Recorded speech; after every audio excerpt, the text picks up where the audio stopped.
situación actual está que nos tiene un edificio para Einanan que tiene un estado decadente completamente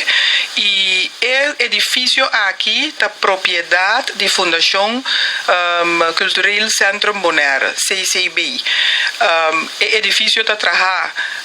riba terreno nandame de erfpacht kutame de riba nombre de mesma fundación, pues el edificio está propiedad de CCB. Lo que está pasando que en el momento aquí CCB un 3-4 lunas pasada a empoderar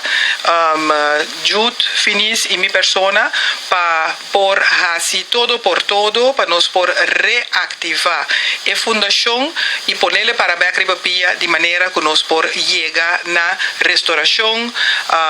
trabajar un nuevo o renovar whatever de edificio de una forma que el edificio que por funcionar back de un estado nuevo na bienestar de comunidad de Bonaire y de Rincón en especial. El edificio aquí del pasado aguardo poner a disposición despensa de barrio de Rincón, el pueblo de Rincón, para poder usar como un centro de barrio, como que Rincón es el único barrio que no tiene un centro de barrio. Pues en el momento aquí ya el estado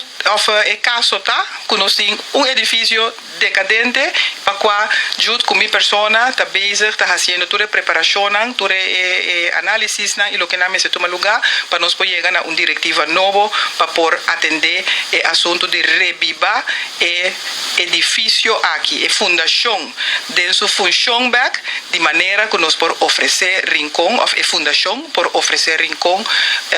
disponibilidad para poder tener también su actividad como centro de barrio.